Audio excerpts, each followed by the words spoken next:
The Mike and Tony Show is intended for a mature audience. Listener discretion is advised.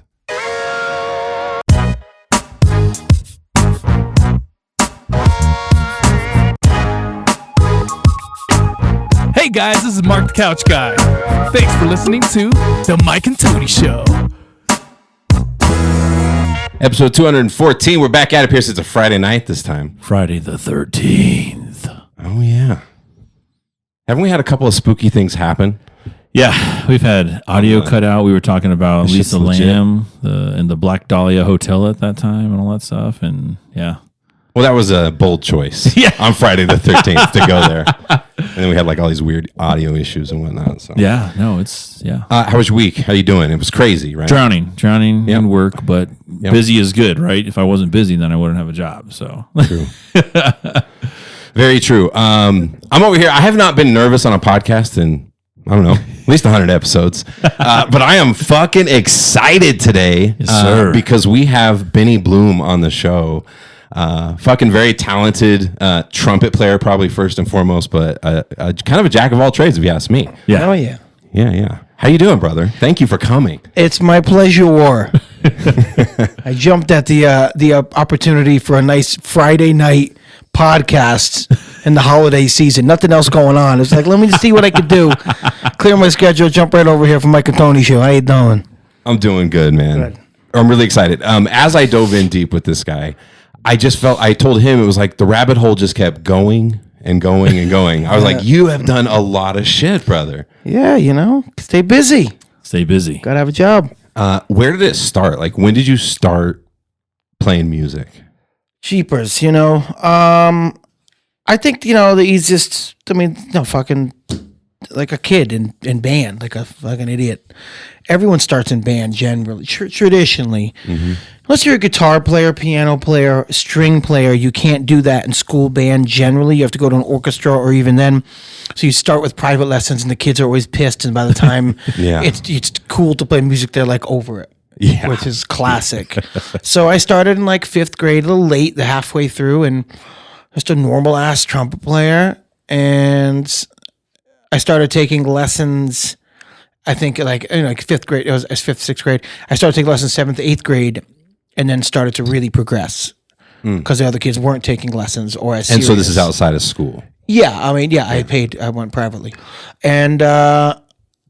And yeah, it just kind of started like that and just kept going. But that's the gist of it. It's like many normal Americans and Europeans and anyone that kind of does that with the schools got the money for it. But it's not like I was from an affluent town or anything. But yeah, just a normal ass fucking trumpet player that was too good to quit. Bristol, right? Bristol, Rhode Island. Nice. You son of a bitch. You did it again. He's good, folks.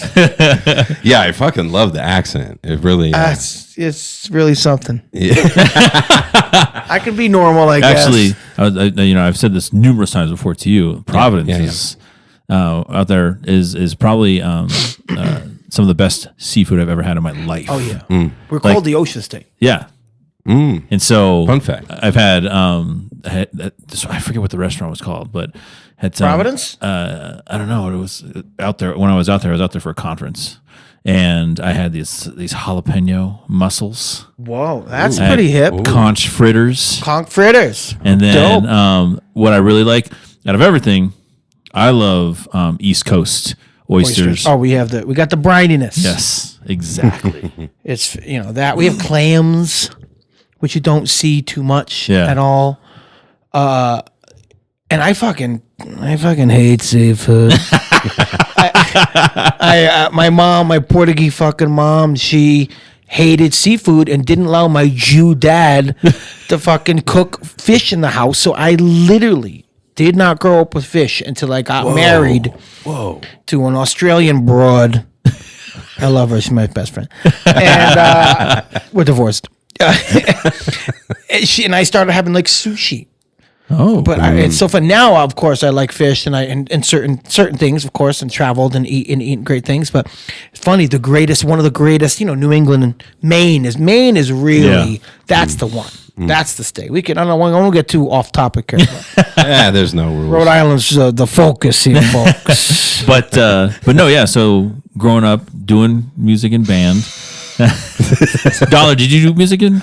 Yeah, that's how I started too. I started at 3rd grade playing the what was that little flute called? Yeah. The recorder. The recorder. Yeah, I also started on the recorder in 4th grade. Thank you. Yes, and then I moved to clarinet, and I played clarinet all through high school. Yeah, I finished. No, I stopped my senior year. Guy? I was back in the day. That's beautiful. The sensitive side. I'm not saying it's not a feminine thing or anything. I'm just saying during those formative years to play clarinet, take some fucking balls. I had no choice. I was forced to be humble. I was a clarinet player. I was a drama guy.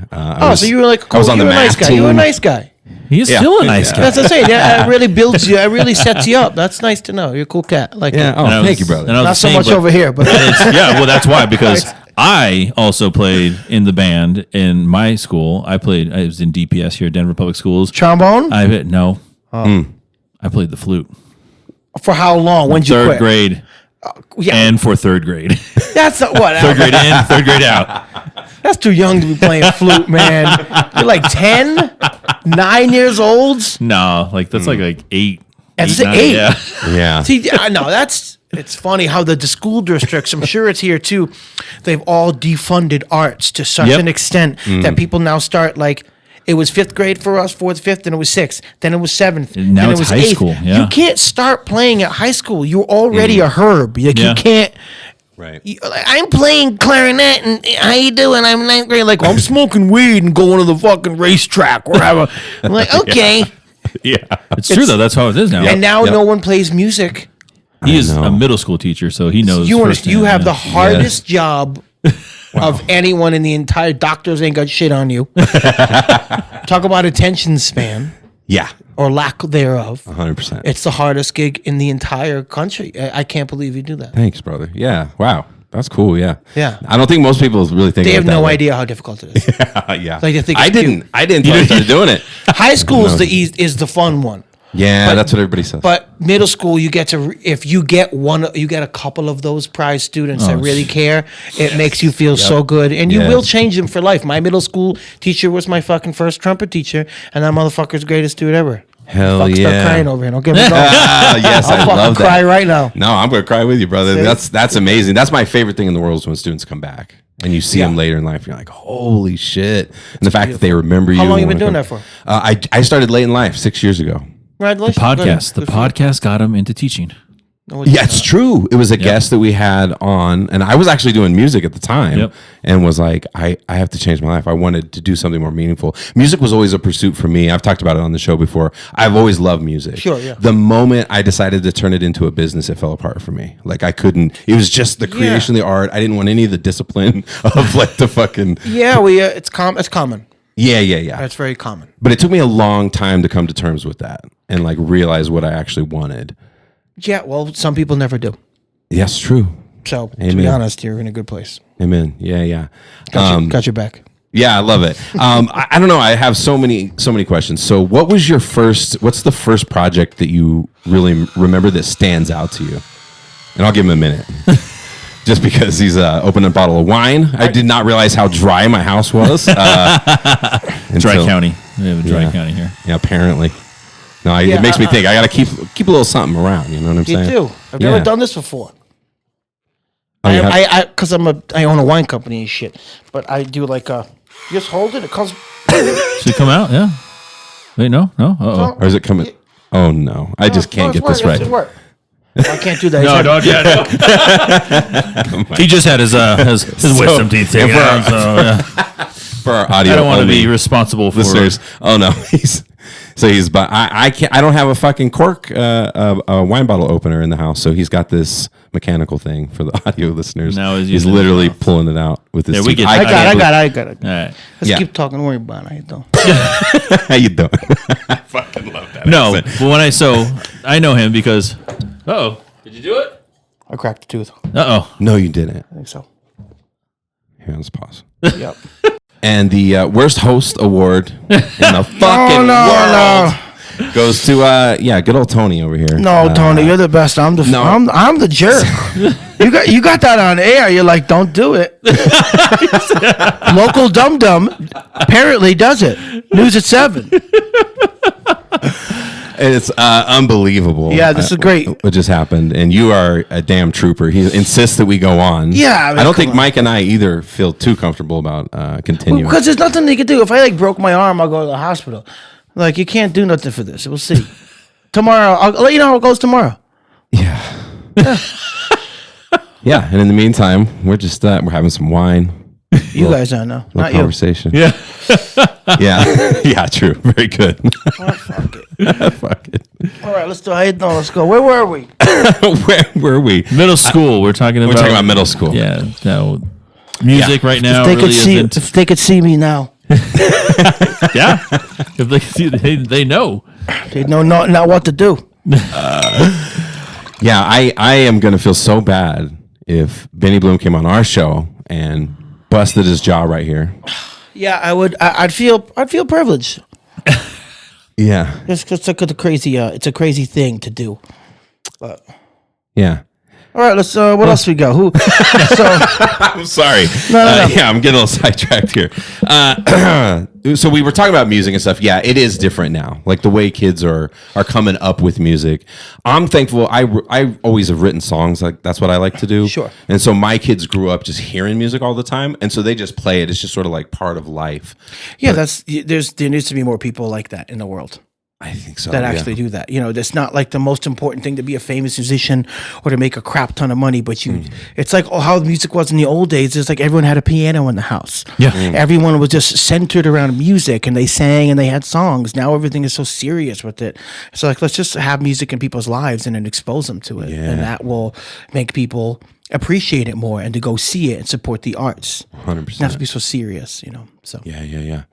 And we'll get to fun facts later, but that was a fun fact this week, Pierce. Yeah. About music soothing anxiety, right? Yeah. that's right. The scientific- savage beasts. Yeah, music is such a good thing, and you spread it so far and wide. So like, my actual favorite thing of like all the cool shit that I found of yours. Yep. My favorite thing is Benny and Taylor's Honky Tonk Express. What the fuck? In 2024, so this is new music. Yeah. It is classic country to me. It sounds like Old school outlaw. absolutely fucking beautiful. What's the weed one called? It's Light It Up. Is that what it's Oh, that's called? Taylor's song. Yeah. So good. All of them are good. Thank you. Yeah. And that resonates with me too, because like I'm not a big poppy country person. I like old country. I like that old, Alan Agreed. Jackson. I like that, Alan. all that stuff. Like, yeah. Chasing that neon rainbow.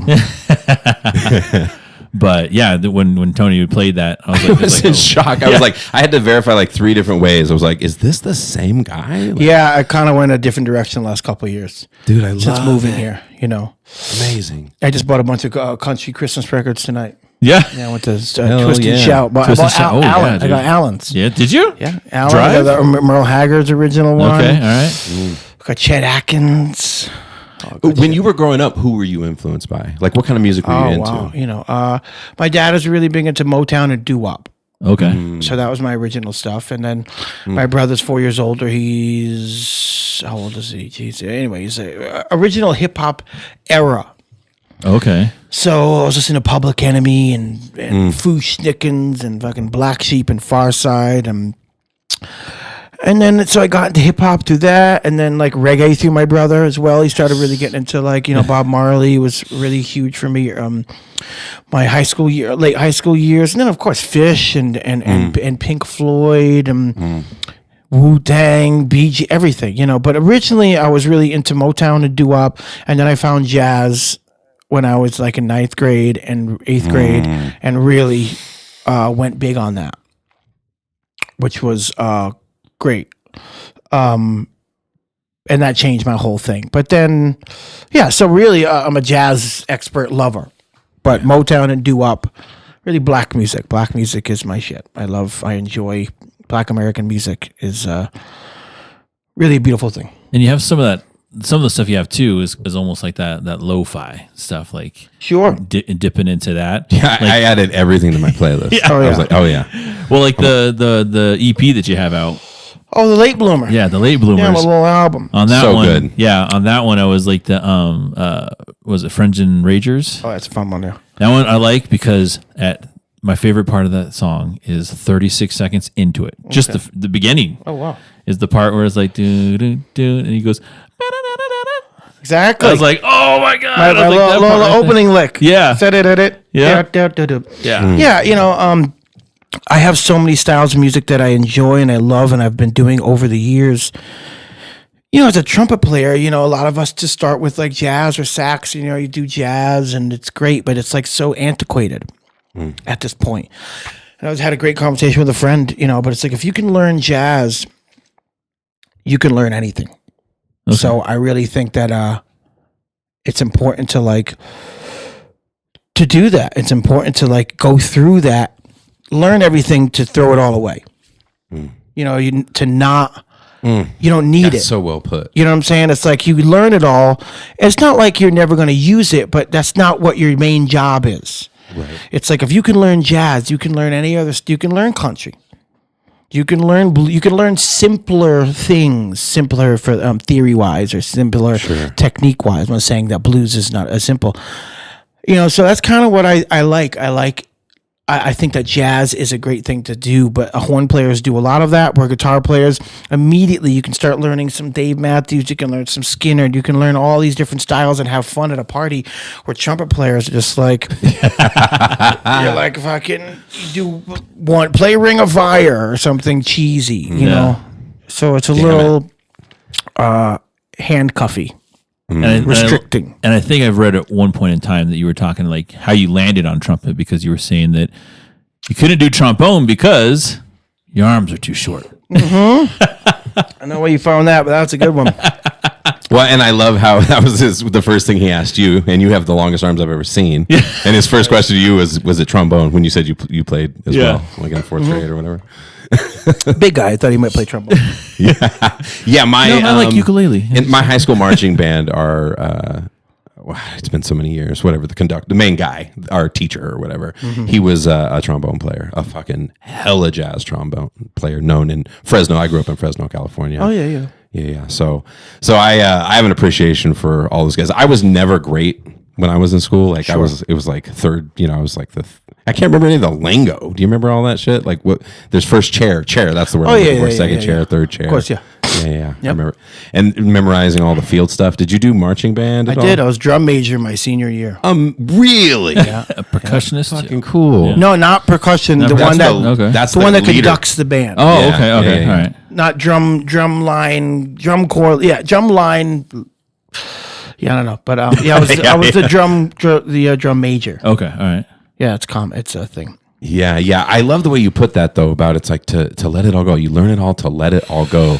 Because I definitely think there's been so much value, but I couldn't wait to get away from it. Like as soon as I could put the clarinet down and I grabbed a guitar. Actually, I was drums first. Grabbed a drum set, started playing in rock bands and stuff like that. That's when I felt like the most creative. Sure. It's like, but it's funny. That's like drums are just so much more hipper than everything else. Like, you got a taste of what it was like to be hip. I'm all like still on trumpet. I'm like, this sucks. But you're phenomenal. I'm a mediocre drummer. Yeah, at like best. I screwed up. I played the wrong gig. That's funny. Yeah, but you do a lot of different things, and like you said, the styles that you play are all over the place. Yeah, and I think it takes decades to get there. It's like I've once again started on jazz, but I also loved so many other styles young. So whenever I got a chance to play those, I was kind of excelling. Like I already had an idea how to sound on a reggae song by the time I played it, or how do I play with the band that's playing like psychedelic rock? Well, I listen to a lot of Pink Floyd. I know a lot of David Gilmour solos. So it's like, just because you play trumpet doesn't mean, I have perfect pitch, which means if I hear a note, I can tell you what it is. I don't need my instrument. It doesn't mean I'm good. It just means I have a quick ear. So I feel like any solo is something to learn. Doesn't matter what it is, if you're whatever instrument it is. It's important for you to be able to play any style. Yeah. And I think that's kind of what that's how you make money in a modern world. You can't just be a jazz trumpet player. There's not enough gigs, So that's why. And then you start playing weddings, and you learn. You start playing pop songs. You start playing this and that. And so I just have done a lot of different styles over the years. Since moving to Colorado, I was into country. I played the Ryman Theater and did some other things. Awesome. And then I really got into country. And then when I moved to Colorado and I went to the rodeo. I went to the stock show. Yep. Yeah. And I thought that was the coolest thing of all time. And then I was like, well, and I saw this country band in the Stockyard Saloon, and I didn't think they were that good. I was like, man, these fucking dudes ain't that killer. I could sing and lead this fucking. I could do this, and I literally started a band like 2 weeks later. Amazing, dude. And here I am. Amazing. When did you start doing like the vocalists and stuff like that? I started singing when I was a kid, but actually singing. Yeah. I did a Sinatra style gig in Rhode Island, where I'm from, in Providence, back in early 2000s, and I was not a good singer, and I was starting to do that very exposed, difficult stuff, and I got better and better at it, and then I stopped because I got some other gigs and life changed, but then I just started singing more and more when I lived in New Orleans and singing on funk gigs and stuff, and then when I came here, I'm like, well, no one's going to be doing how am I going to find a country? Like, I'm good enough. Like, country, you don't have to be the greatest singer. You just have to have a vibe. So I'd started to do it then, but it's still very much a work in progress. And who knows, with my jaw and dental issues, I might be singing a lot more coming up. Yeah. Well, it'd be like 50 Cent, right? Yeah. His voice sounds a little different. Yeah. No, hopefully. That would be absolutely terrible. Yeah. I was gonna ask him something. Oh, so you have worked with like a long list of like really impressive artists. Yeah, I guess over the years, yeah. Who is there anybody that stands out to you over the years, or any artist that was like fun to work with, or Shaka Khan is obviously extremely amazing. All my New Orleans musicians I really, really enjoy. I love who else? Wu-Tang was great. Oh, jeez. Oh man. That's fun. Yeah, we're actually doing some dates with GZA coming up in the next a bunch of a small tour with GZA.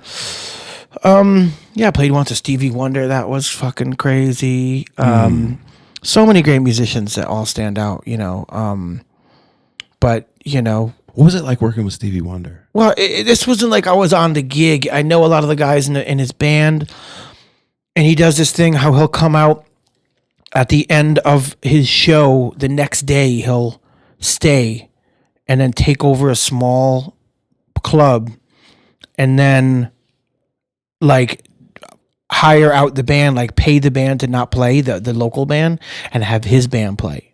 So he'll just like unannounced drop, and then he might or might not show up, but the band will still play, and then he'll just show up. And I was at this gig in New Orleans, and I was at home, and they're like, "Yo, Stevie's band's playing. We're about to hit." And I'm like, I sped down there, and I walked in the club, and this guy was off stage, but he was in the band. He was like, "Benny?" I'm like, "Yeah." It's like, "From Lettuce?" I'm like, "Yeah." How you fucking know I am? Whoa. And he was in Stevie's band. I'm like, "I'm a fan of you." He's like, "I'm a fan of you." I'm like, "Oh, this is great." So I went up and I started sitting in on a couple songs, and all of a sudden Stevie walked in the club. Oh. And they were like, no photos. Everyone, band, break it down. I was about to solo on Shaka Khan's Tell Me Something Good, which is written by Stevie, which I didn't know that. And then I was about to solo, and they're like, "All right, everybody, no phones. Take it easy. Stevie's about to play. Be cool." Stevie's about to sit down. And he sat right in front of me where you're sitting. And there's like, "Mr. Trumpet." I'm like, "Yeah." He's like, "You about to solo?" And I'm like, "Yeah." He's like, "Go ahead, take your time." I'm like, "Oh shit." So the first solo that Stevie heard when he walked in, I'm like, what is Stevie gonna want to hear? Fucking from me. Like, how do I play over Tell Me Something Good? There's no trumpet solos, like a crazy wah-wah like talk box guitar solo on that. So I was like, what am I gonna do? And I quoted some of that solo, played the melody, did what I do, and I got him dancing. I did that to Stevie. Oh yeah. So it was I've asked like one of my crowning moments. Like, I made Stevie dance. Oh my god. Yeah. So there's a lot of What an experience. Yeah. That's surreal. Really cool. Just imagining being in that situation. For the level of pressure, dude. Trying to think of what he wants to hear. You know? Exactly. Yeah, unbelievable. It was crazy. Was anybody particularly like that you just felt like you jived with musically right off the bat? Everybody. I mean, Universal language, huh?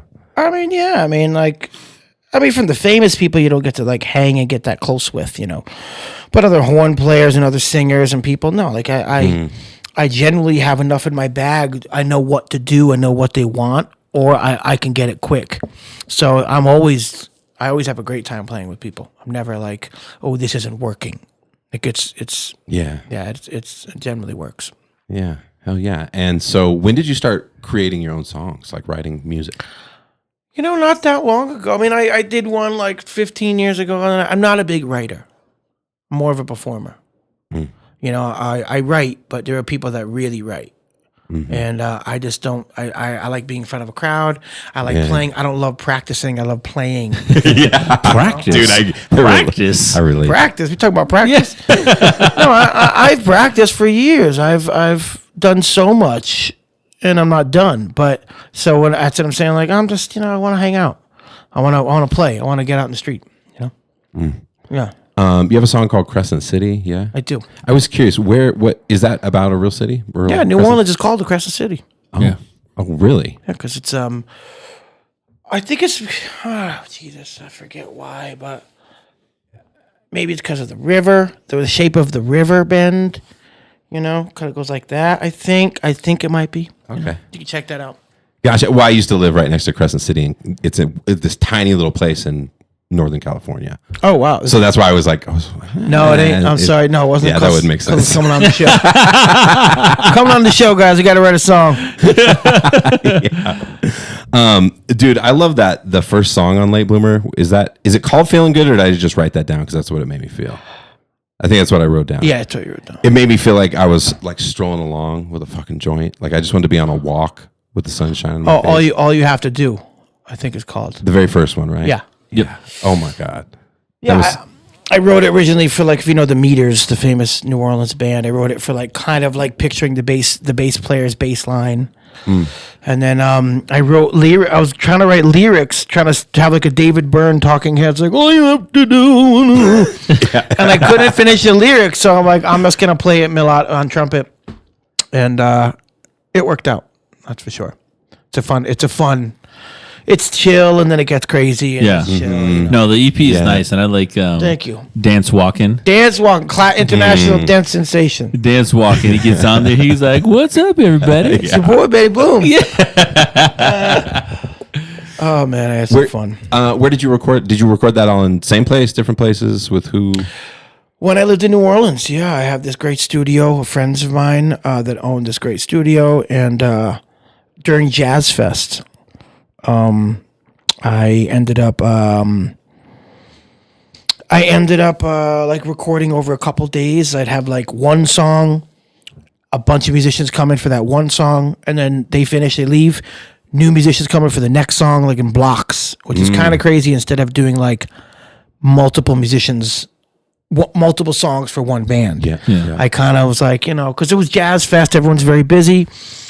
And I didn't really want to pay people a bunch of money because they're my homies. I've worked with them for years. I'm like, my fucking friend. I'm like, do you need the $250? I mean, if you want it, but. So yeah, it was nice to just get that moving. But I did that like 8 years ago, and I just released it on vinyl. Wow. Because it's like, I'm not a big writer. I didn't love the music, and I lived in New Orleans a long time, and it's cool to talk about New Orleans and be Mr. New Orleans when you're there, but when you leave, it's like now you're faking it. It's like everyone wants to take the New Orleans vibe and take it around the country and make money off it. Yeah, and it's a beautiful thing. Everyone loves New Orleans, but I didn't want to be that dude. So I kind of let it go, and then I'm like, man, I got this music in the can. It's so good. I'm gonna put this out. Hell yeah. New Orleans is such a fun city, dude. It's the best. It's awesome. I mean, I've been there a couple of times, and like being out there, the music is crazy. It's almost as crazy as like Nashville, like where you go into like every bar, every restaurant, and there's like live music. And same thing with New Orleans. Just everything is like live music, just going in and down Bourbon Street. I remember The first night I got there, the very first time I ever went to New Orleans, went down Bourbon Street. It was a Wednesday night. Mm-hmm. It was wild. Oh gosh, yeah. It was a Wednesday night wild, and it's like November. Sure. And I was like Tuesday. We're just random ass day. It's nuts over there. It is. Bourbon Street's a little, crazy. It's like Beale Street of Memphis or something. Yeah, and then you get the French Quarter down. There's so much to do in that city, and so much to see on a normal day. Yeah, and it's all tied together. I feel like it's like a living thing, like a music scene like that. When it's like, and that's probably why it doesn't feel right to go somewhere else and try to take it. You can't. It's burning over here. Yeah, it's like it's its own thing. It's their thing. You can go experience it, but trying to bring it elsewhere, unless you're from New Orleans and really know that culture. It's like I don't want to be teaching other people what it's like if they've only been there. And it's like I can teach people, and it's cool because I've lived there a long time, and I've been going a long time, and I know all the right dudes. But it's just like they don't. Yeah. It's just like you don't want to be jive about it. So it's easy to be jive nowadays. Faker. Yeah, right. Going around just trying to be something. And we live in this era of TikTok and all this other shit out here. Yeah, it's like you're trying to be something. You're trying to project some kind of image. Add some elements, but don't live there. Yeah. Don't live in that sound. Yeah. So I want to confess, as a musician, I've been a musician my whole life. And I have always been, I took like history of jazz in college, fucking loved it, fell in love with a lot of, so I heard you doing an interview talking about Count Basie. We did some project that was, yeah. And so, but I've always been intimidated by jazz as a musician. Sure. Like even somebody who did it my whole life, learned to read music, all that good stuff. Jazz to me kind of freaks me out. I love it as a fan. Sure. But it's hard for me to even get my head around it. It feels like I'm a math guy, but it feels like doing like next level fucking shit that, your doctorate in mathematics that I'm not interested in at all. You're 100% but I appreciate. Yeah. Yeah. And I think maybe, is that kind of why you said, like, if you can do jazz, you can do anything? I think the thing with jazz is because the amount of theory and technique needed to just play in a basic level, it's very difficult. And to take all that shit and really say something with it, not even just like I can paint by numbers, but it's like cool. So for a lot of people, it's like, what are you really doing here? Then I do agree. I think that is one of the hardest things to do. It's like classical music, like to be able to be on a real top level of classical technique wise is extremely difficult, but that's why I love jazz. Cause like you have to have that technique, but you also have to be able to improvise. Yeah. Like real solos for fucking 5 minutes straight. And it's gotta be not repeating. You can repeat things, of course, but it's got to be a real musical journey. Jazz is so difficult, to really do something. So if you can do that, then you can totally play on a song with 2 chords. Sure. But then you got to find a way to not do all that stuff you do in jazz and distill it down and do something. Yeah. That works over the 2 chords and not try to, it's like if you're in an Italian restaurant and doing Italian food, just because you know a lot about Japanese and Mexican doesn't bring you to fucking meat fusion all day. Try to do the Italian vibe correctly, and with the right intent and clarity, and it will be extremely dope. Like, don't try to overdo it. And so many people do that in every aspect of your life or your job and relationship. Everyone's always trying to overdo shit to have a voice or a sound or my take on this or something. It's like, nah, just do it correctly and with the respect, and I think people will see that. Tried and true. Be tried and true. And find a way. Yeah. People love authentic shit. That's again, just the way things are now. You know what I mean? Everything just feels so. It is faked. Everybody wants to just have this appearance out there. Everyone's depressed and fucking falling apart, but they got 1 million followers and life's great, right? Yeah. But it's not really true. And I think that's one of the things I always love about jazz too. It's just that freedom, because like you said, the improvisation, like it blows my mind what jazz musicians do, and I just sit back in awe. Like, it's but then there's also a lot of guys that's all they can do, and they can't connect. Really? Oh yeah. So much. I was just talking to, I had dinner with a friend who was a really great jazz musician and then quit because it was too much. And then that's all you could do is play so much. You have to do so much. And then when it comes to playing like a slow blues, you can't chill do too out. Much? You do way too much. You can't sit down and just play something easy. Yeah. Something softer, it's like everyone trying to hit home runs all day, but you can't like bunt. Yeah, I would have never thought thought of that. It's just saying everything. Everyone's trying to fucking do, trying to do maxes all day. Like fucking, fuck your max. Like, just like focus on the negative reps. Let's focus. Joint health. All those focus things. on the longevity of it. Like, what are we doing here? What's the point? Yeah. Like, it's going to come back and bite you in the ass at one point. Yeah, That's I think really so. what it is. Yeah, Us eating certain like protein heavy shit all day at all costs. That's it. That's me. When it could maybe block up your shit and lead to some other things down the road that you can't see. Yep, 100%. Cancer shit, too much of one thing, and not enough of things that roughage and things that move through you. 100%. I think it's harder for us to fucking, especially for me, but like to lose weight.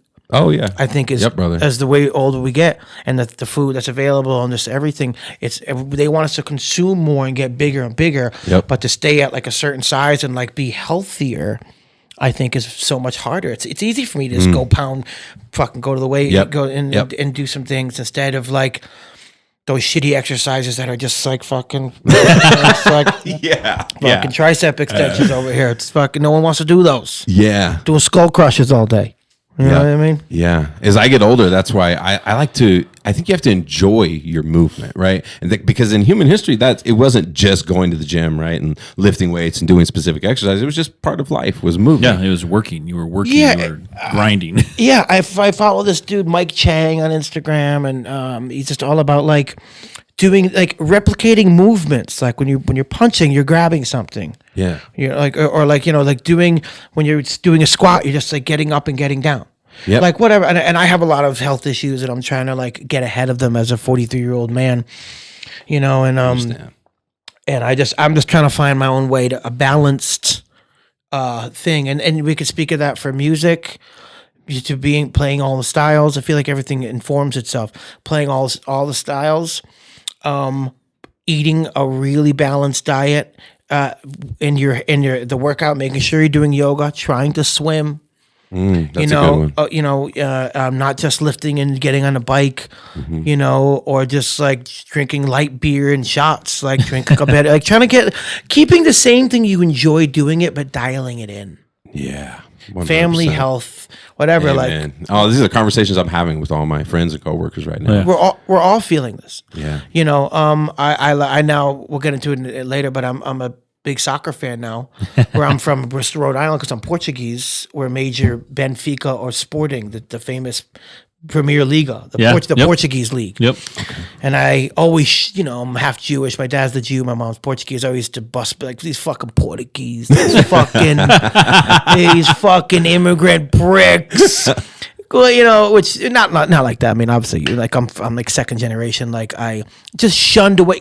I guess it is because everyone was Portuguese, and I was like one of the only Jews. So I'm like, I'm Jewish, and I was. I'm Portuguese Catholic. I fucking had my communion. I look like a Jew. It's great. And then as I got into the real world or out of my hometown, everyone's Jewish, no one's Portuguese. So what do I now? I'm all fucking Portuguese. I'm eating chorizo. I'm fucking. I've been So I really and I guess my point is about the soccer, the fucking football thing is. I shun sports because I'm short and not athletic and Mr. Music. But now that I want a well-rounded life. Yeah. And I do love sports in general, but I find them too masculine and too toxic. Every time you watch a football, the fucking commercials.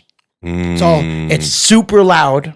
Fucks your whole vibe up, right? Dude, okay? So irritating. Truck commercials, chicken, fried shit, pizza, health insurance. It's all one fucking thing. Take it through a whole day.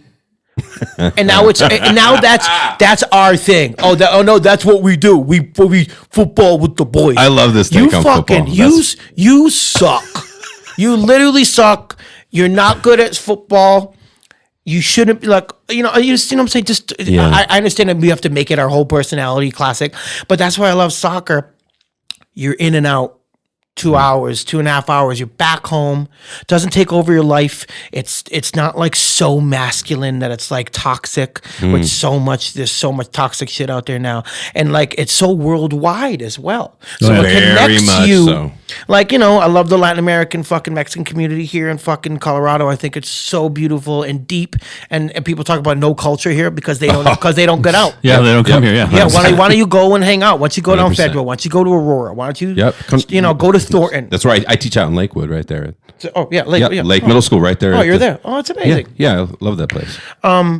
I just find it just so funny how people don't get that. That's another conversation, but I find that it's just that well-roundedness. That like I went. We played Liga Mex. So who the fuck was it? Like Juarez. Every Mexican cat came out of the woodwork. I was the only white guy. I loved it. I'm like, this is what it's all about. Yeah. And I'm like, and now when I go play music, I'm in a better place because now I'm a little more normal. I can speak to someone. Maybe because I heard some shit in the stand. I hate those fucking little calls they do in the I kind of want to sit in and smoke everybody, but that's not the point. The point is, like if you see some of those, if I see some cats at the Rapids jersey, maybe I'll play that little lick in a solo. Just to see if he's listening. Yeah. And now he's like, and if I see he likes that, that's now we're homies. Yes. Like how to connect your normal life to your job. I guess, because, music is still my job. So getting really off topic here. No, there's no topic. You can fucking talk about whatever you want. Doing good with my jaw right now. But good. We'll see. Because I agree about the well-rounded thing, and it took me a lot of years to figure that out. I was always trying to go narrow deep on something, right? Instead of just being like, I just need balance. Like, try to get the most rest I can get. Try to eat nutritious foods. Try to move my body around. For me, playing music for sure, I got to work it in and get some music in. Write a couple songs, like get that shit out. Meditate, all those things. And as a middle school teacher, and then I'm like, I just keep taking on more shit. I don't know why I have this addiction to like just making myself ridiculous. The modern busy. Man, the modern person. We all do that. Yeah. And I think that is that when he was saying like resonates with me too, because there are so many times in the past where like, macro counting, watching the macronutrients and everything and tracking everything to a T. Like you remember I was tracking everything, what I ate every single day in an app, what I was doing. And so that's not a functional way to live all the time. You gotta splurge and everything. And now that I've been doing that for years, I kind of know just what that is, what this is, what that's going to do, and et cetera. And so now I just, I don't track. I have fun. Enjoy life. Yeah, the basic, basics of like the 3 meal a day concept. Probably not real for us in the 40s. Probably not a thing you need to do. You can have a protein shake, have a fucking big ass lunch, and have a low carby kind of roughage protein and salad based dinner. You're going to be in a good place. Yeah. You know what I mean? It's like we always want to overcomplicate everything because I'm the same way. It's like, what am I doing? I'm going to do keto. Yeah, I'm going to do this thing. Has tried. I start so many day diets. one. I did stay to slim, and I've lost shit tons of weight before, and I gain it back. It's all gained back. Yeah, it's and you're like, what am I doing? I know what the thing is. Fucking chill out and have moderation. Like, stop being crazy with stuff. Don't eat late at night. All this crazy shit that you're trying to do, and just like think about what you're putting in and realize that, like, what you tell your kids. That's what your body's made of. Yeah. I got to know, though, has there been anything that you've ever eaten and it's like before a show and it just like fucked you? Yeah, I literally. That's a good question. Oh yeah. Well, first of all, I was playing Sierra Nevada Brewery in North Carolina, right in Asheville, right before the flood. Okay. Yeah. I was eating a piece of fucking steak and my crown comes off. No. As a trumpet player. Yeah. Before the gig. And I was like, should I put it back on? Should I try this whole fucking thing? That was fun. Well, sounds like it. It's kind of like this. This is another one. Fucking right before the fucking interview, I hypothetically might have a crack in my jaw. I really think I might have, which is great. It's just I bet I'm not doing that again. Bet I'm not going to open. Don't open. Don't eat. Like when you see the guys opening the fucking beers with their teeth. Oh no. Yeah, well there you go. I just did it. Guy who just had dental surgery, a famous trumpet player, not anymore. I'm gonna be on the fucking podcast every week with you guys. Here we go. Here we go. That's it. I'm down. Mark the couch guy. Just You're out. lost his job. You're Yeah. out, bud. That's it. No, because of seafood, like doesn't sit super well with me. Okay. One time. Here we go. But this is not a seafood story. I was in Bend, Oregon. I think my drummer got sick the day before in another show, like a stomach bug. Okay. And then I woke up the next day. He was all like pukey, and I'm like, because he ate like some fucking leftover shit that was sitting out, like some dumb shit. On the tour bus. It's like 2 fucking p.m. You wake up late. You fucking. No, some of these idiots, they don't have any food stashed or anything, and all of a sudden they're hungry, and you're like, they don't give a shit. What? Like, you better eat. Yeah. You're in the random parking lot. There's nothing around you. You got to take a shit. You know what I mean? Yeah. Hot bag it. No. And he apparently got us sick, like norovirus kind of thing. Oh, dude, we just talked about that. There you go. Episode. Well, yeah, you ask about it. And I wake up in the day, and it's a beautiful hotel. We had a hotel that day, and it was great. Went to get a coffee. I just kind of felt a little hot. I don't know. Got to the gig. Not feeling the best, but it's fine. All of a sudden, right before the gig, I was I'm gonna take a nap. I ate too much food. I threw up. Right, a huge throw up before the gig, and I'm like, what the fuck? Let me lay down. I'll be all right. Got worse and worse. I was like, I almost threw up in my mouth and I did a little bit while playing trumpet. Oh no! You played? Yeah, I had to. You can't not. Unless you're really you can't physically move or you crack a jaw. I wouldn't be playing today. But I was so sick, I couldn't believe it. It was the most. Yeah, you've never been like that sick. You're gonna throw up. Oh, I get it. And I'm breathing in and blowing out all at the same time, and I'm like, holy shit, it's the craziest thing I've ever done. And yeah, it was horrible. And then the next day I was a little bit better, and then I was cool. Well, that one time I did a bunch of drugs in London. And, I want to hear this for sure. No, it's I was like, I'm gonna be a good boy this trip. Goodboybenny.com. Here we go. And fucking. My friend shows up I haven't seen in years. I didn't know he did drugs. I'm like, you do? He's like, I got something. I'm like, oh, fuck. All right, let's do it. It's going to be that kind of night. Yeah, and we had fun, and then we went to bed, and because then you do the channel, I believe, which takes you to, France, and to go to Amsterdam, you got to go under. Yep. You can't sleep in the tour bus on a big boat. You have to get off in case they go under. So you can't be trapped. Yeah, you'll be trapped. So... And the tour manager didn't tell us this, and I went to bed an hour before we got to this place. It's 3 a.m. 4 a.m. He wakes us up, and I'm just like, and then you have to get up. You want to know about rocky seas? Oh, okay, no. You ain't never seen shit. The worst, and it's 4 in the fucking morning. It's a 2-hour fucking journey, and I'm sleeping on you're in the airplane trying to sleep on those on the airport trying to sleep on the seats, but there's arm bars. Yeah. You can't really get it's just the worst. Lovely. And then I get back. I get back to bed. We get over there, and I wake up in Amsterdam at 5 p.m. for sound check, and then they're and I was just trying to play trumpet. It's like trying to be a runner after you get fucked up. It's you're gonna puke and you're not gonna be running well, dude. That's just it. If you're an accountant, you'll be all right. You got a calculator. Yeah, sure. But on trumpet, each instrument's a little different. But blowing, oh yeah, no. You can sing and phone it in and turn me up louder. But on trumpet, you have to blow. You have to buzz your lips. It's That's a lot. And you're just hoot. Oh, I never had no shit like that. I know. I remember when I was telling Tony when we were talking about the trumpet and everything, because I had told you when I first found out that you were a trumpet player. I was like, I'm learning how to play trumpet. I was like, I've been learning my, and I fucked up the saying. Yeah, he had to correct me. Well. Yeah, I was like, I'm working on my aperture. And he was all, he was like, your embouchure. I was embouchure. Oh, okay. You're gonna be working that forever. Yeah, because the embouchure, you're gonna be working that forever. Yeah, I am. Gotcha. No. He is. No, for sure. Yeah. No, all of us. Like, it's not like, oh, I got it. Yeah. I mean, it does. Like, but like now I'm not playing for at least 2 weeks. You lose. It's like you don't go to the gym for 2 weeks. Yeah. It's like, yeah, you know how to lift the weight, but your muscles is like, nah. Yep. So it's just, it never ends.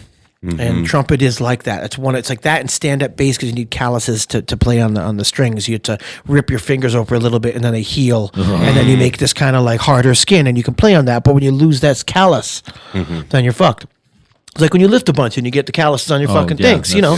But then you're cool when they come back. But if you don't lift, you know, it's a problem.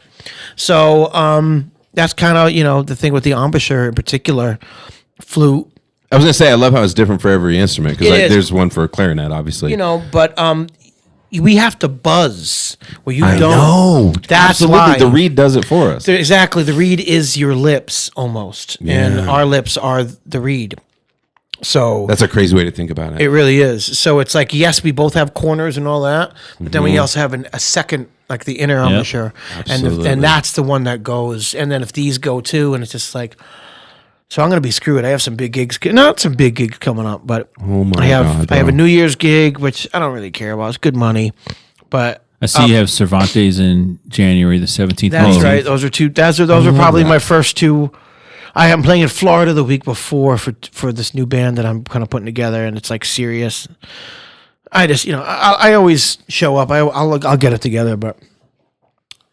I don't know after tonight. And I know, and I was telling him too, is that our paths are going to cross again come March. Oh, Vegas, That's right. Yeah, March, yeah. yeah. In We're gonna hang Florida. out. He's Mr. Dirty Heads over here. Yeah. He's famous. I don't know about famous, but Dude, we should try to go out to the Cervantes show if we can. yeah, for sure. They have it's a Friday night at 8 Oh. p.m. I'm doing And then Friday it's a and Saturday. and it's Perfect. a Saturday at 7 p.m. at Cervantes. I mean, 7 is it's probably doors at 7 or yeah, some shit, you know. yeah. He's not starting at Oh. 7. What kind of gig is this, bro? Well, it's both sides. It's the other side and it's the main ballroom. Yeah. So you can. There's gonna be bands. There's gonna be like so many famous. Yeah. It's all New Like- Orleans. All the most famous New Orleans musicians are gonna be there. It's a You big deal. recently just had a master class too. I did. That's saw right. that, That's yeah. right. Yeah, it was like, was it last Tuesday? The day before my you're fucking wisdom teeth. And yeah, it was cool. You know, I don't teach a lot anymore. I used to teach a lot privately. I was going to be a band director one day, but I decided against that, luckily. And just because it's so much work and there's many reasons, you know, but and yeah, so no, I did a masterclass because I feel like there are so many great trumpet players, and there's a great trumpet community here in Colorado. So many great trumpet teachers, so many great colleges. So there are a lot. I feel like they don't come out enough. I think the modern younger musician, they want to practice all day and they want to go to a jam session because there's no gigs anymore, and they want to work out what they're doing. But like when it comes to like come support my gig, like I don't see any of these fucking kids at my gigs. There's like so many colleges in Boulder, Fort Collins, Denver, Yeah. Greeley. Like, no offense, y'all. Like when I was younger. And it was a great trumpet player. Not saying I'm great, but you know, I'm better than these You're young good. kids. Yeah. I'm like, I'd go see that dude. I'd go check out what they're doing, you know. And it's like no one wants to leave the house anymore, or they just want to go to their jam session, and all the college kids support each other. I don't know. I Man, this is like across everything. Oh, right it is. now. It's really it's affected everything. I definitely had some people come out and the people that were there were great and it was awesome, but it was like 13 people and I should have had at least like I think 20 to 40, you know. And like my other professional trumpet player friends should have been there, but like some of them were teaching, and I get it. I'm not going to give you shit, but I'm also like, it's a community. you knew about this. Like Yeah. I'm only doing this once. Like you can't like Yeah. sub out 2 of them and come check me out. Like I don't know. I just feel like there's not enough support. You know, I have a lot of fans that come check me out and support me, but I feel like the trumpet community isn't as much as I'd like. It's still great. I will not be like this sucks, you know, but I just feel like there should be a little bit more. It's not reaching its potential. Yeah, I really think so. For someone like me, I think I play pretty differently and I do a lot of different shit musically. I feel like you should be checking me out because like there's not that many people that do what I do. So, but everyone's got their own lives. Everyone's busy. I'm not judging people. Since COVID, has that really affected a lot of stuff? Yeah, because I loved COVID. You know, because I got to fucking stay in the house and not have to run around the world and I bet, take time. And if I wanted to work on things, there was some great elements about it. Let's be honest. Yep. But since people coming back, everyone's like, hell fucking yeah, here we go. And they were coming out and everyone's spending money and they're out seeing the shows. And then they're like, wait a minute, like now I'm just like everyone's drinking too much and they're doing too much and they're spending all their money. And they're like, okay, let me reel it in. And now people like it's fun to work on yourself. It's like, you know, since COVID, which was 3 years ago, the end of it. Yeah. And then it was 3 years. So like that's 5 or 6 years almost. Yeah. Oh, yeah. And that people are like, people have grown up. If you were 30, now you're close to your 40s. Right. Yeah. So now they're like, well, wait a minute. I don't want to be running out like 5 nights a week. So I feel like a lot of people really enjoyed working on themselves. Kind of changed everything. For Yeah, people. and now people want that. Like I do. Like I don't want to be out all the time. I want to go. I want to play a gig. I want to cook. I want to go home. I want to take it easy. I want to go see a little music. I want to go to a soccer game. I want to like have more well balanced. Yeah, man. People like want to go to the mountains and they want to ski and they want to hike. That's why we're in this state, not just to go all day just hanging out, you know, going to bars. So I feel that I think, you know, it had to happen. And this is a very healthy state, and I want people doing that. I want them to put themselves first. And there's just so much more competition, also because of pandemic. People are in music, you mean? In music in particular, there's less. Like you're not making money off Spotify. You're not making money off Spotify and those streaming services, which sucks. And now Red Rocks opened up their schedule. It's like triple the amount of dates. Yeah. They have people. It used to be an exclusive thing. A lot more exclusive. Yeah. And like it's now in like February all the way to like I don't know if there's a break. I don't think so either. It's like if you want to get on Red Rocks, here are the dates we have. Because it's fucking Monday in March. Because And there's one of our guests, DJ Cassidy. He's doing the winter Icelandic thing at Red Rocks now. wow. It's like a DJ thing at Red Rocks right now. Yep. It's like Just constant. There's a whole like thing about that, which is cool. But now there's that, and you have so many bands need to tour to make money now. Yeah. I understand that, and now Denver is just such a centrally located, easy routing place that. You know, now you have like the Mission Ballroom, you have Mission Levitt Walker, Pavilion. you have Levitt now is doing a lot more. the Ford, the newly named Ford Amphitheater. Yeah. Oh, where's that? It's in the Springs. Oh, that's right. Yeah. There's that. There's Bluebird. There's Ogden. There's the Fillmore. There's Cervantes. There are so many, you know, 800 to 2,000 cap rooms, 3,000. That it's like you take 3,000 people out of your fan base. Yeah. You're not getting people to your show. Yeah. It's a lot more competition now, which is unfortunate. So that's kind of another thing that we're dealing with. Are there places that you played where it feels more like a supportive community for musicians, where like you feel like there's just lots of support for up and coming acts and respect for veteran acts that have been doing New it? Orleans is definitely that because it's a small thing. And a lot of the people will show up, musicians show up, townspeople show up. Then there are there's so much, what do you call it, tourism that comes with New Orleans. So many, there's always someone going to be there. It's pretty rare that no one's going to be at your show. Unless it's the summertime and it's hot and it's horrible because it is extremely Humidity. It's the worst. Yeah. You've never seen something like that. It's like Brazil or some shit. But no, you know, Denver is extremely supportive. Denver is a lot of people that come out. There are a lot of musicians. Like, yeah, I'm like, my shows are attended generally. You know, I'm just playing too much, and I think I need to like slim things down and be a little more choicey in the things that I'm doing.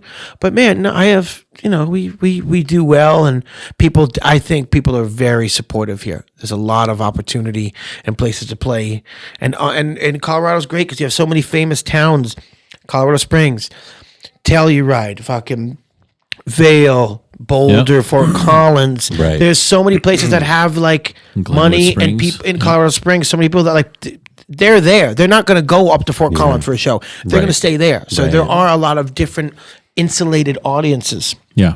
So I'm going to keep pouring. Look at this guy. Look at this guy. He's hooking you up over there, Pierce. Making sure you're having a good time. How's the jaw doing? I gotta ask. You know, it's weird. I hope I like when a muscle like cracks or like does like a thing, like a Yeah, muscle just tweaked it or tweaked something. it, and it just like got really tight. I would love if that's the case. Yeah. But if I did have, I wouldn't be able to No, I don't think so. Yeah. really move Yeah. And it. it doesn't look like Yeah. it's swelling up or anything. That's great too. Yeah. But I wonder, it's either like, is there, because in that back where I got the tooth removed, did I crack something? And if anything, it's a fracture. But I definitely should go to the dentist to get a dental X-ray. I'm going to get. I'm getting my 2-week post-op for the thing. But I don't. God forbid this is something else. Yeah. I'm not. And it's probably okay. I would think, I would think, but it's a weird feeling I haven't felt. and ever. it's coincidental that you just had and it was a loud crack. It was like. But I was using my front teeth to open the fucking wine thing. Not like I pressed too hard and I kind of twist, but then this other side popped. So it's not like that tooth cracked. right. So it's either a jaw or a muscle. Yeah. And but regardless, It's not swollen. It's not the dopest thing I've ever done. You still, In terms of one to dope, That's an understatement, just because of the dope shit you have. hey, whatever. I'm built for this. I had a hip replacement in November. I had bicep reattachment surgery, and that's what I commented on his story. I was like, this man's going to be the fucking bionic man. Benny over here, and then Bionic Benny, yeah. and then I fucking had my wisdom teeth. It's just like I'm trying to set my 40s up, guys. I don't know. Yeah. I'm fucked. No, we definitely understand that. I mean, 100%. when we had our 200th episode, we celebrated, right? We went to a brewery and did the episode. The week of, I tore my lat. Well, you tore a lat. Oh, it's not fun. Yeah. It is not fun. I felt like somebody was stabbing me in my lungs. Because it's like rib vibes. Yeah. So you can breathe. You couldn't move. You couldn't do anything. My watch thought I was having a heart attack. Yeah. Because of the way I was breathing, I was like, because I can only do short breaths. I've also hurt my ribs multiple times. Dude. Oh, It's actually the worst. Yeah. That's what I told Dollar. I was like, it is the worst non-blood injury I've ever had. Yeah, it's one of the worst things. Because I've gotten a motorcycle accident. Oh yeah. I have road rash like crazy. Yeah, that's gotta sting. That sucks in the shower. Yeah. Yeah, but But yeah, when you can't breathe. Oh, dude. Correctly, and not just that. Anytime Sneezing? you move. Oh, how about it's like an atomic how about playing explosion. trumpet? Oh yeah, there you go. Yeah, playing trumpet. Yeah. Sneezing is like playing trumpet for a second. So you played through like rib injuries? Yeah. Jesus. I remember when I first heard it, I got a thing called pleurisy, which is when the lining of your lungs, you get like a bronchitis, and the lining of lungs get inflamed with liquid. No. So your whole chest area, your whole thing, so you can't breathe in or out. So that was the first one, and then I did something else, and then I remember I was on a fucking foam roller about to play Central Park with Trombone Shorty. I'm like, yeah, it's gonna be great. And I'm like, I've always had back issues, so I'm like trying to roll it out, and then I wake up in the next morning, I move, it goes, it's like, oh gosh, I think I fucked the rib up, and I literally I barely could play. Just the most pain. I was in Tokyo once. I was like, yeah. Oh no. And just like, 'cause I had like Because you're pretty animated, yeah. Well, I have one leg shorter than the other. I have a hip disease since I was a kid, where the one leg stopped growing a little bit. So then everything was off, and then I got scoliosis because of that. And now that a hip replacement, I'm even, but the body's still adjusting. Yeah, but back in the day, I was in like a shoe lift on one side just to try to keep you even because of all the structural issues you can have. And I just remember, I think I was doing a lot of coke back then. And fucking Benny the Bump back then. Hey, correct. Key Rice. And I remember I was so fucked up. I missed my flight from Boston to Tokyo. Like, what a rate. Like, all-nighter. Just dehydrated, not dope, vegan, newly vegan. I was vegan for 5 years. But it's like, Really? which is a beautiful thing. But a cokey vegan. Okay, And I was eating right. I was eating a lot of raw as well then. And I just was not, and I was working out and swimming, and I was like, this svelte and just fucking everything. It was awesome. You were getting it. Oh, Jesus Christ. And I lifted my arm wrong in the middle of like after a solo. I'm like, yeah, thank you. And I felt the rib just move or crack. And I came down. I was like, oh God. And I had a whole nother set. And there's two Japanese dudes in the break fucking did Reiki on me. It was really one guy. Really nice. What a beautiful thing. Was I studied Reiki just a little bit. Before. yeah, my girl's into teacher too. Not like he does it, but she's into it's like I'm really into qigong.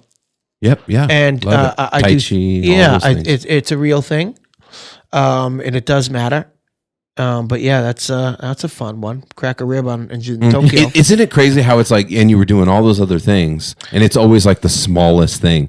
The fucking shower. Fuck the shower, bro. I have tweaked every time I've tweaked my neck, maybe in my entire life. Really? It's in the shower. It's like I'm just turning. I'm just like grabbing something, and it's like, what? Fuck. It's funny And then you're walking around. because it's all fucking like a small compromised space. So you can't just turn like a normal person because you'll hit something. So you're actually really tense. That's valid. That's 100% it. Like yeah. literally because you're doing this and all of a sudden it's like you wouldn't turn like that Yeah, normally. we're gonna build the shower bigger. You should. That's what we're gonna do. You're turning in. We got like the a shower. separate bathtub. I and- sit down in the shower. I'm not like a weirdo. Well, I feel like this came up last episode. I think I know where you're going. I sit down in the fucking shower after. I do a lot of business shower. Fucking, I got my phone. I'm making calls. I'm doing emails. Which is not good for the water table. But because I got structural issues. Like, Sure. it warms my bones up and allows me to start the day. So I'll take a shower and I'll sit down for a little bit, just enjoy myself and just sit. It's just like, Jesus Christ. A hot shower is nice. That is Fucking dudes in hot showers. It's not like that, but it's just it's like I take one and I'm almost 2 a day now sometimes. So because I like to get up, it wakes me up, It's and then at night, man after my own heart. Over Yeah, it here. is. Yeah. But I also finish cold, of course, right? 100%, bro. But she was so blessed with the cold Colorado water from the mountains. Yes. We're cold plungers. Yeah, I got a cold plunge in the back. Oh, I love it. I've done it twice. I really want to start. So good I for want to you. do it. Yeah. I want that, and I want the wood fired sauna. Ooh. Yes, a sauna. That's One of the next guests thing. that I'm trying to do, he's like one of like he like promotes that kind of a deal. What, a The sauna? wood Saunas? The Wood wood saunas? saunas. Oh, yeah. yeah, bro. And it's like one of those zip up things, so you can just have it in your fucking backyard. Wait, how do you have a zip up wood Yeah, fire? that's what I'm wondering. It's legit. It's What, wood the zipper fired. goes around the outside? Or no, You'll it's- burn the thing down. No. It's amazing. Send me the link. It's basically like me it's basically too. it's basically like ice fishing, right? Mm-hmm. But they No, I understand the zip up. Yeah, But where does the wood fire? right in there. The wood stove is right in there with you. Wow. Yeah, Yeah, what I'm seeing. It's hard to get going, but once it's going, it's a different, deeper heat, right? It's like I did one. My sax player, Zoid, from the band Lettuce. He's got one up in Maine. He lives in Maine, in Portland. He's got a fucking wooden sauna with a real cast iron stove, bro. Oh my god! And he yeah. uses it, and then he's got a cold shower outside. Oh, they can just like do the Yeah, they're starting to do the studies now, showing going back and forth too. Well, it's Japanese. The onsens. Yep. Right. Those where you do like they have like you have it's the their spas are crazy. what do you yeah. call it? What's the fucking natural spa in the Hot water? springs. Hot spring. Yep. Oh, It's, yeah, it's sure. like generally they're around hot springs, and then they have cold plunge things as well. And it's like, and they're like male only or female only. You can't have tattoos because of the fucking whole Yakuza. Yakuza. Yeah, But there are some now that have that. But it's really interesting. Wow. Yeah. yeah. There's so much shit we know now that we can do, especially as older guys. You know what I mean? Getting older and bodies starting to fucking take a shit on you here and there. Yeah. The education and the information out there. Yeah, Yeah, We've, there's we've claimed so that this much is the of it. Old Man Podcast a few times. I love it. Yeah. It is what it is. for it. Since this is the first time we ever had you Yes. on, we always ask our guests the desert island question. And this one, I told Pierce, I'm really excited to Yeah. hear this answer. I've never been as excited. So here it is. And there's no letting me down. Whatever it Yeah. is, I'm interested. Oh, So here it is. Yeah. You're on a tropical island. You have everything you need to live a long, happy life. There's a way to play music, but on your crash landing, Listen to music, right? Yeah, listen to music. On your crash landing, only one album survived. What is that album? it's tough. Tough one. While you're thinking about it, we'll go ahead and tell you ours. Yeah. Dollar is Bob Marley, Catch a Fire, 73. Yes. Oh, I love that. and then 400 I songs. am Earth, Wind, and Fire, Gratitude, also 1973. Wow. That is impressive. You just went up. You went up big points. Earth and Fire is one of the greatest Yes. gifts to humanity My All parents, time. my parents grew up on it, and that's See? how I got it on to. You're a Denver guy? Yeah, Where you from? here in Denver. Here I know, in Colorado. fuck, where? Montbello, Montbello. right down the street. That's nice. Yeah. Jesus Christ. No, that's not. It was. Well, no, yeah, it's different now. Earth, Wind, and Fire is the best, and that's the live record. Yep. If I recall, we actually do. Lettuce does Gratitude live. Oh. You do Yearning and Yearning. That's my parents' wedding song in September. Oh, September. Well, of course. Yeah, That's yeah. classic. Jeez. In one way, I'd like it to be like some George Jones country shit, but the fucking the Grand Tour, his breakup divorce album. But I mean, just because I'm a jazz gentleman and I love, I'd probably like it'd have to be a certain jazz record. It might be like like a Miles Davis, Birth of the Cool. Jesus, this is this is extreme. Yeah. This is the hardest question you can ask me. Charlie Parker with strings, maybe. This is it. So I gotta decide. That's the hard part. Yeah. I'm gonna stick with Miles Davis, Birth of the Cool. Right. 100% first time Yeah. anybody said that. Yeah. I would hope so. Yeah. That is fucking dope. Yeah. And why that one? What about that? Well, childhood, growing up, like, in high school, one of my first jazz records, I guess, and listening to it in your own, where you're the only guy in town that listens to jazz, and you're fucking coming home from school, you're smoking weed, you're just like, everyone sucks, they don't understand me, I'm cool, I'm so hip, and just listening to the fucking Miles Davis, it's some deep shit, and that was early Miles Davis as well. He's still on heroin, I believe, and just a very Some of the best damn music. I mean, who's fucking doing onions upstairs? Your wife's up there doing onions? My wife's actually out of town. I think it's my oldest Kid's daughter, kicking, probably. yeah. She's over here, home from high school, all drunk, you cooking onions? No, she's so responsible. They actually took her and her big brother. They took the youngest one to her volleyball practice. Oh, it's like tonight. cute stuff. dinner, yeah. Okay, that's nice. So she's cooking dinner and stuff because mom's out of town. I was gonna say, I love that. Yeah. That's what Keen said. I love a Keen sense of smell. I hadn't even picked up on it. I was just feeling all like, I'm like, homey. I think they're doing tacos up there. I think they're doing some type of taco. There you go. What did she say? She said what she was making tonight. I don't remember. It's definitely some meat and onions right now. It's funny because tacos is my favorite food. I mean, of all it's- times. it's What's your big. favorite food? I mean, you guys are being just Rude. really, yeah. Rude over here. You have to choose now, Benny. Now. Yeah, showtime. What about you, Pierce? I don't even know if I know this about you. You're How my about me? What's my favorite food? Yeah. Pizza. That's great. Okay. Wait, what kind? What kind? Yeah. Any kind of pizza? A New York style pizza, buddy. Yes, Jeez, sir. Yes, sir. A Yes, New sir. York style It pizza. changed me. I never liked pizza much. I grew You know up with- what? But recently, Detroit pizza has been knocking on the door. Oh my God, bro. Yeah. Have you ever had a fucking I blue haven't. pan? I want to. Yeah, I've heard blue of this. pan. Fuck you up. Original Little Caesars. Yeah, exactly. When they were no. like the Bigfoot pizza, remember back in the I day? do, Oh I my do. god, dude! Yeah.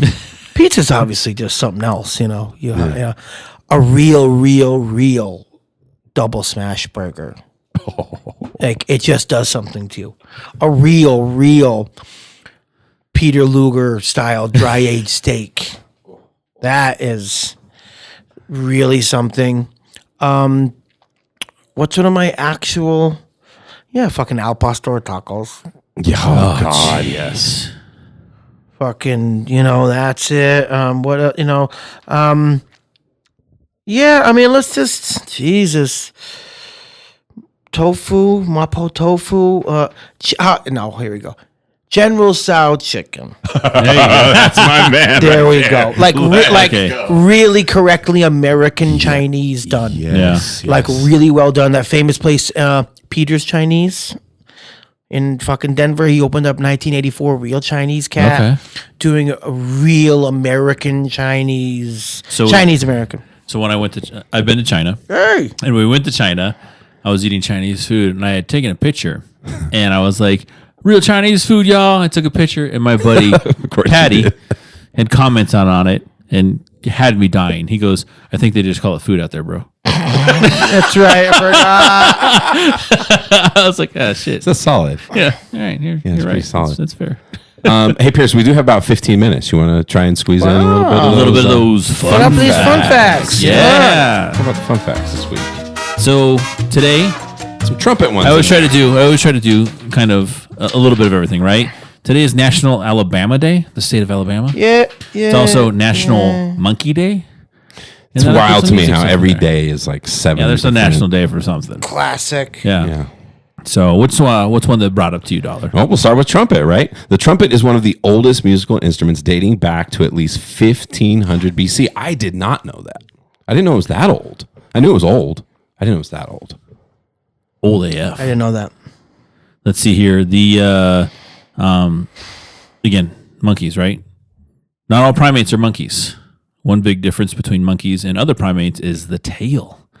Most monkeys have tails, while apes and other primates do not. Apes also tend to be larger than monkeys, and thanks to their larger brains, are a little bit more intelligent. Yeah, that's right up my alley. You have no idea, Pierce. I was an anthropology major at one Yeah. point, took primatology classes. I was like really into that Sounds shit. like it. Yeah, and it was like, but that was the thing. That was like, I was snobby about it. Yeah. It's not a monkey. That's an Not a monkey. ape. Yeah, People are let's get like, it right, folks. Don't be that guy. What about you, Benny? What do you see? What am I looking on for this? Yeah. You know, deep sleep rewires the brain and helps relieve anxiety. That's How much sleep you get a night, Benny? Yeah, that's a big. Last night, I'm a generally I go to bed with my girlfriend. Okay. Very nice to go to bed with your partner. Yes. 100%. And like 11:30, and I try to wake up at I try to nice solid 8. I am a 7er, to be honest. Okay. But like this after this fucking teeth thing, sleep has been tough. Last night I barely slept. I was up so many times, and it's And gonna. you feel it throughout the day. And it's I mean I'm okay. I have great adrenaline. Musicians can just keep it up, keep being tired, or we're used to it. You have to be able to just here we go. Yeah. But man, fucking I don't know, after this jaw thing, I think I'm going to bed. What else we got? Alabama was the first state to make Christmas a holiday. And that was back I in love that for 1836. them. 1836. That's wild. 1836? Yeah. Okay. That feeling that you've experienced, the feeling we all know deja vu. Yeah. I didn't know there was one for dreaming. That feeling that you've experienced it in a dream, deja. I don't know how to say. I'm going to try it. Rêve. Rev. There you go. Rev. The Okay, there world we go. traveler. French. Yeah, it makes sense. New Orleans, right? That's right. What else we got over here? We got a backside too. I know.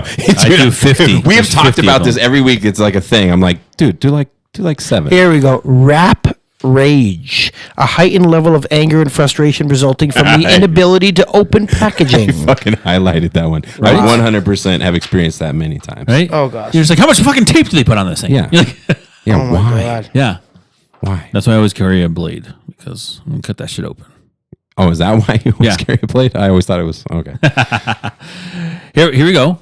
We're talking about New Orleans, right? But did you know that the oldest Mardi Gras celebration took place in Alabama? Mobile, Alabama. Yep. Mobile, yep. Really? I actually learned that also from, that's where I got this from, is from the Great Food Truck Race. I watched that on Food Network. Yeah, Oh, yeah, yeah, They yeah. talked about Yeah, that, yeah. that they were the first and they're the largest as well. Did not know that. Yeah. Look at this one. If it takes you less than 5 minutes to fall asleep at night, you're sleep deprived. Ideally, falling asleep should be 10 to 15 minutes. Yeah. Fuck. I know. We talk about sleep a lot, bro. I'm obsessed with it. I have an Yeah. Aura ring. Here's the truth, dude. I stopped wearing it the last couple of weeks because I've been super busy, and it just fucking depresses you me. out. I Yeah. wake up and look at it. And it's like, yeah, I slept like shit again. Didn't get enough sleep. Didn't sleep good. It stresses you out, dog. day after day, and it's red. They have like a red and green system, so you know you're fucking up. I took it off. I'm like, I'm busy. I'm not getting enough sleep right now. I know it. I'm gonna work on it. But we laugh because I fall asleep, dude. That's a good point. I never thought about that. There we Fall go. asleep in 1 minute, bro. The trumpet holds a central place in the world of jazz. Just looking at that. Legendary artists like Louis Armstrong, Miles Davis, Dizzy Gillespie, and what was that? Wynton Wynton Marsalis. Marsalis significantly influenced the development of jazz and are known for their trumpet mastery. Within the jazz, the trumpet serves as the primary voice, able to express emotions through improvisations. That's it. That's beautiful. I would say that because, like I said, that song that I like of yours. See? That first cut, like I knew, trumpet, the sound, Gabriel, the sound of an angel. Yeah. I'm super into reggae, and there's this band I listen to, Corella. I think they're out in New Zealand, and they have this song called Blue-Eyed Maori. Okay. Whoa. And yeah, but there is a fucking trumpet solo in that song to die for. It's so good because they got 2 great verses, 2 hooks, and then they just let him go. Well, and I think that's the reason why I am a big fan of, like, since high school, I've always loved ska because I like horns. Yeah. I like horns. Well, that was big back in the 90s. Real Big Fish is one of my course. favoriteest ever. Like, I've yet to see a Real Big Fish live. Everyone wanted me to play reggae and ska. Well, ska. Yeah. Like real reggae. I mean, I played recently with the Marley Brothers at Red Rocks, and I did a couple different shows with them. But fucking Ziggy and Steven, and playing with the band that played with his father. Oh. And like you're playing with some of the most famous reggae musicians of all time, and to play, get up, stand up with the guy that was on bass or something like that. Not really, but like guys that were on some of these recordings is epically beautiful. And I want to do reggae justice. So I don't like, I'm not, so ska early on, it was like, dude, ska, like you're a trumpet player, play ska. I'm like, I just find it beneath me because it's just. Or swing. Probably people ask me like to do old swing. school swing revival that was big in the 90s. I feel like it's just so beneath me. It's just like one. Big Bad Voodoo Daddy, all that stuff. It's like so blue to riot. Oh my God, I love it. It's like so jive. Yeah. I'm like, I get it, boys. It's cool, but like, I think I am destined for more than just like, it's like a march. It's a very, it's very a European. It doo-wop and reggae, I love what it is, and Scatolites, it's some real shit, but like I just don't want to be one of those dudes doing that, it just felt like it was not enough for me then. That completely makes sense, dude. It's dope music, but it's just not my thing. Yeah. How about this? The various types of trumpets. Oh, wow. Such as the B-flat trumpet, which is the most common type, the C trumpet, which is favored in American orchestral playing, the piccolo trumpet, which is excellent choice for higher pitches, and the flugelhorn, known for its mellower tones. BB trumpets are prevalent in classical jazz and popular music. What do you play, Benny? What's BB? B-flat. B-flat, my bad. Okay. I'm not a musician, you guys. Oh, did you say BB? I didn't even catch that. I was like, oh shit, that's what's up. Yeah. I'm about to beeline it for a fucking a BB. Get me one of those B. What do you play, Benny? B-flat. B-flat is what we all generally. That's what all trumpet players play. Okay. In classical, they play C. Piccolo trumpet. That's like what's that? Penny Lane. That's that very like fanfare classical high pitched trumpet. That's what a piccolo trumpet is. But B flat, that's what everyone plays. Okay. What about a bugle? What is a bugle? Is the original trumpet. Okay. They're like bigger and a little bit wider, right? Or they are, but no, there's no valves on a bugle. Yeah, it's just straight up it's playing. all embouchure. It's all airspeed, airstream. How fast and slow your air is makes pitch. So if it's lower, it's slower air, and if it's higher, it's faster air. So that's what a bugle is. And I played bugle. It's it's only in one key, so you have to have bugles in different keys. That's old school. Oh, that's you saying like one of the first trumpet was essentially a herald trumpet. We'll just say it's over here somewhere. It's let's see. The mono trumpet has 3 valves, designed in 19th century, marked a transformative moment in the evolution of brass instrument. Each valve introduces a unique length of tubing, altering the pitch. So that's instead of having like bugles in different keys. Now, if I have a bugle in B flat, but if I press the valve, that makes it now in like A flat. And if I add this valve, now I can play in A. And now if I do 1 and 2, I can play in G. So each valve adds a whole like another key. Essentially, it's complex. Yeah. It's so different than clarinet. Clarinet's like you have a key for every. contraption. You have a key for every an actual key for every note. Yeah. In different octaves as well. Well, we have just 3 buttons that we have to do combinations of and use airspeed. That's wild to me. Yeah, bro. I can't even get my head around that. Yeah, it sucks. Do you think you can hold your? It sucks. Is that what you said? Yeah, it's a Do you think you can hold your breath for this one? The longest officially released song is the Rise and Fall of Bossa Nova, which is 13 hours, 23 minutes, and 32 seconds long. I mean, I held my breath for 12 hours once, so I think I could do it. No, I'm just kidding. No, I definitely can't do that. That's fucking kind of weird. What? Yeah, that is kind of weird. It was like the whole time. It's like, God damn, what is this? I don't I get hope it. there's no encore. Is it like they do the same thing over and over for 13 hours, or it's like I want to listen to it, but not that bad. You don't have that much time. I have not listened to 13 straight hours. That's ridiculous. Here's this one. The average person spends about 3 hours a day engaging in unnecessary activities, which is false because I work for like 8 hours a day. What's unnecessary? What's unnecessary? You know? Yeah, right? Yeah. Fucking, scrolling, talking to scrolling. talking to your partner. You know what's interesting? Thank you. What's interesting thinking about you and your path in life, dude, is like, it's something for me is like, I had kids when I was 26 and I wasn't ready, bro. I was working graveyards at a gas station, playing music, just fucking around. And I had to figure life out quick. And so as a result, I ended up doing jobs that I hated for a very long time, which makes me super excited. When I was doing music, it was exciting to do that. And teaching to me is really fucking exciting to actually like what I do. Did you have experiences like that? Or did you pretty much just always just kind of I had normal jobs when I was younger.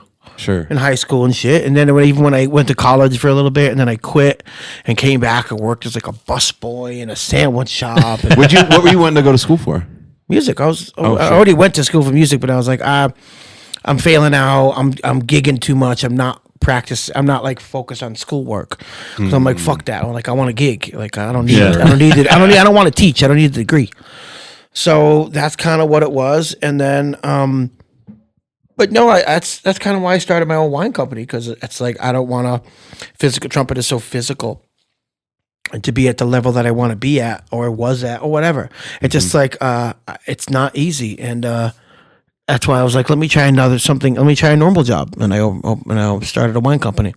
So what is this wine company now? Yeah. I want to hear a little bit about this. How did you get into that too? Travel the world, drink a lot of booze. And I'm like, I love wine. I like the way it makes you feel. It's a different drunk than like vodka shots. Yep. And I was really into, organic natural wines that are made with less sulfur or zero sulfur, organic farming. There's so much shit in wine. It's unbelievable. It's one of the worst things you can drink for you. It's like so manipulated and manufactured.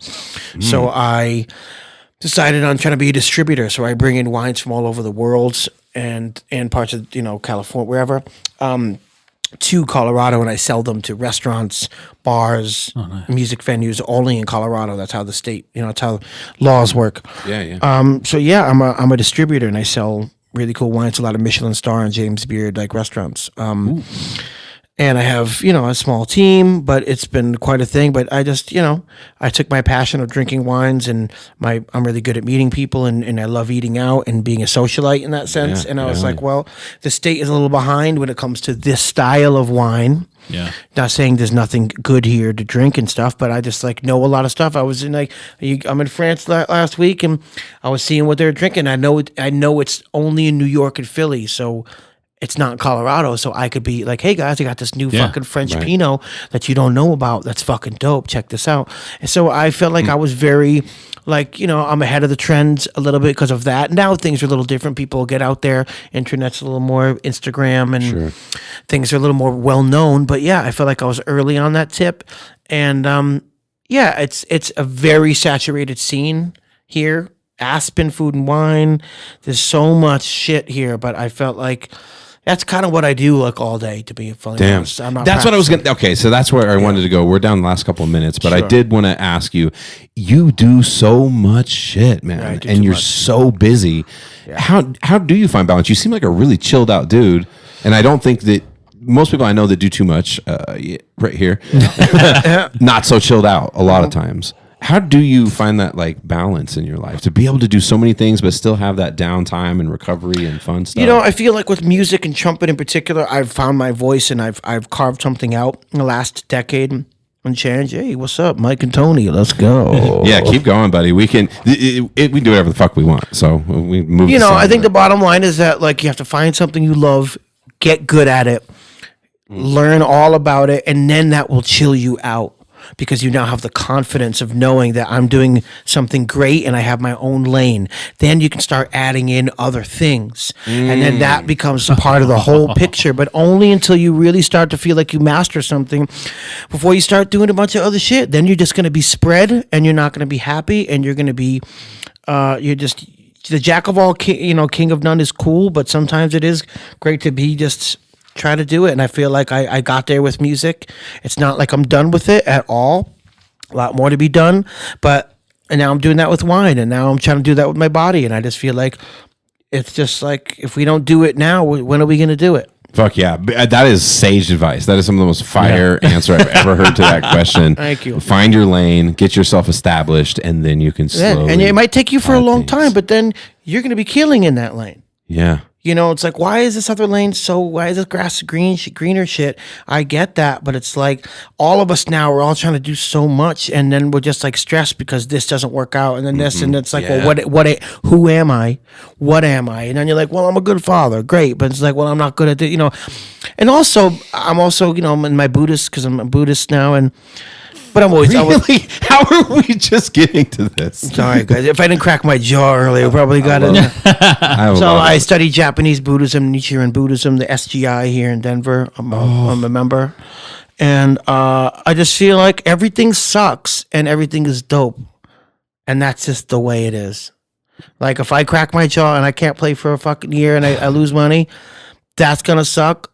But I was killing before, and I had a great time. And I'm not saying I'm not going to be killing when later. And that's just the way it's got to be. My parents are still alive. I'm very lucky. They're going to die one day, and that's going to suck. Yeah. And that's just, everything sucks always. But then when shit is dope, that's also great. Yeah. So if you live like this, then you're not affected either way. When things are dope, you're like, that's great. And when things suck, you're like, yeah, of course. It's coming. We know it's part of life. You can't have light without dark. You can't have rain without sunshine. It's literally every single day these lessons keep coming at you. So you have to find a way to be like, it's all good. Just live that everything sucks. So when something dope happens, it's fucking great. How's that? Just quote after quote. See? There you go, this has been amazing. You have to come back. I love hanging. I'm it's so great. fucking sorry. When you come back, I will have the greatest wine opener of all time. Of all time. We'll have beautiful glasses. They'll be ready. You'll ask, and I'll just grab them. It'll take like 12 seconds. No, they'll be here. Yeah, they'll be right here ready for you. That's it. Don't worry about it. This is great. 100%. I love it. It's amazing. Had a great time. You guys are great. Thank you. It's Eric Benny Bloom. There you go. Check him out on Spotify. He just had an EP release this year. That's right. But yeah, Grammy Award winner. We didn't even peek on that, but look him up. Check him out. I'll see you at the Rapids game. Yeah, check him out at the Rapids. Let's go.